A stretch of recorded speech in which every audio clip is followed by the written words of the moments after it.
Everyone back at our YouTube channel. It's Chris back with my rant stroke thought of the day, and it's all about a former goalkeeper of ours being an absolute media marvel. That is the legend that is Shaka Hislop. Shaka has been speaking on ESPN. If you haven't seen the clip, doing the rounds already on social media, go and check it out. Shaka has been speaking about Newcastle's one-away striker, Alexander Isak, and the stunt that he's pulled this summer and the way that he's behaved. Firstly, it's amazing to see Shaka back in full health after his health scare not so long ago. So massive respect for that, and really pleased to see Shaka back in good health and hope he stays that way as well. But secondly, what he said was absolutely magnificent and bang on the money as well.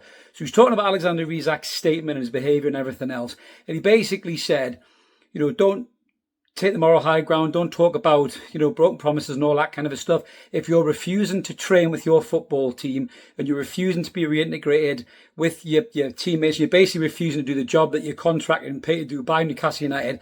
He couldn't have got it more wrong, says Shaka in the statement. He's absolutely right. For Alexander Isak to 6 weeks into his self-imposed exile to take this moral high ground, it's Newcastle that are to blame about this, is absolutely ridiculous. The whole point of this stance Alexander Isak has is that these were promises made to him by people who most likely aren't at the football club anymore, in the shape of either Amanda Staveley, Mehrdad Gadusi, or even Paul Mitchell, who's talking to him about it. So all this talk about lack of trust and stuff like that is about employees or trust with employees that are no longer at the football club. Alexander Isak has handled this appallingly. And despite all the thirst from the Liverpool angle, I was on Sky the other day, as some of you may have seen briefly. Didn't get much of a chance to get a word in edgeways for a very excitable Liverpool fan who was talking about where he was going to play Alexander Isak, even though his club are still 40 million quid short of the valuation fee. And that's where I see the situation right now. It does not matter what Alexander Isak wants. It does not matter how much Liverpool want Alexander Isak. The simplicity of a football transfer is you pay the fee the club is looking for and the player can leave. Liverpool have not paid that fee. Exactly the same as Newcastle have not paid that fee for Johan Visser. Slightly different because Visser's valuation's gone from 40 to 60 million quite quickly, probably because Brentford realised we were in a sticky situation striker-wise and want to maximise the value from Newcastle. I've got no problem with that. That's what they want to do. But Newcastle United always said with Alexander Isak that the valuation was 150 million. The PIF have not budged on that. They haven't budged on that all summer. Liverpool coming in trying to unsettle the player through nefarious means behind the shadows and all of the stuff that they've done.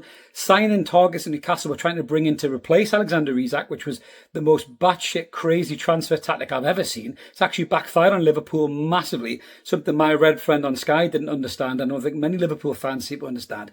They were too busy whooping and hollering and measuring their dicks and flexing about how strong Liverpool's might is in the transfer market. Well, you actually shot yourself in the foot signing Hugo Ekitike because you took a target away from Newcastle who probably would have replaced Alexander Isak, thus making it easier to sign your main target, which is Alexander Isak.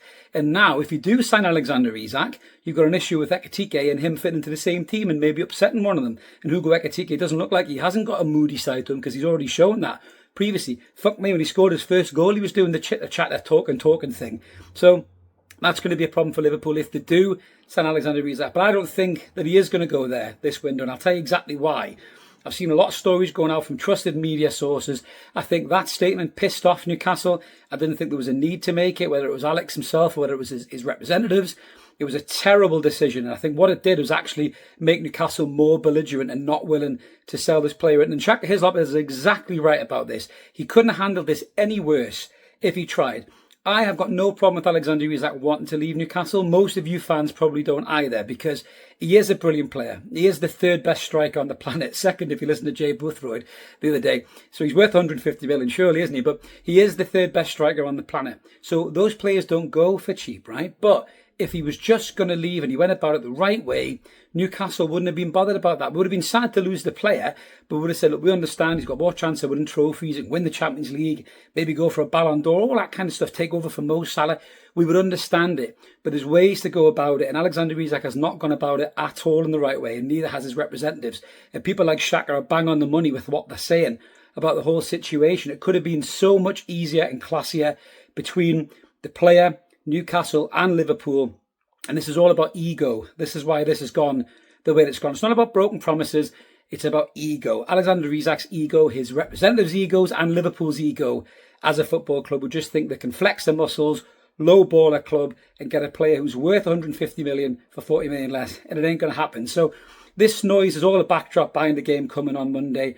We'll be back with a live post-match analysis of that game. I fancy Newcastle in that game to shut a few people up on the red side of Merseyside, and I really think the lads are capable of doing it and put the Alexander Isak noise away for 90 minutes, at least a couple of days before it mounts back up again. But brilliant comments from Shaka Hislop. Just wanted to jump on and talk about that. Great to see him in great health. Let me know in the comments below what you think about what Shaka had to say, what you think about the Isak situation. Do you think, like a lot of people are thinking now, that it's most likely that he is going to stay here? The noises from Eddie, noises from a lot of local journalists, trusted journalists, saying it looks like he may stay a little bit longer. What do you think? Or do you just think we should sell him for the next offer Liverpool give us and get rid? But who we're going to replace him with? We're struggling to get a striker in. Let us know what you guys think. Like and subscribe. Have a good one. See you later.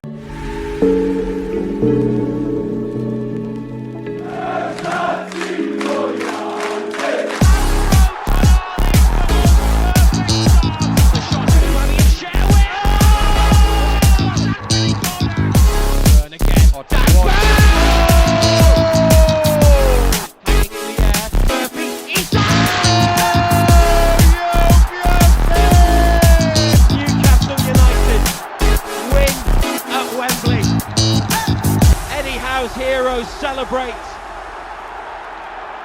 They have done it.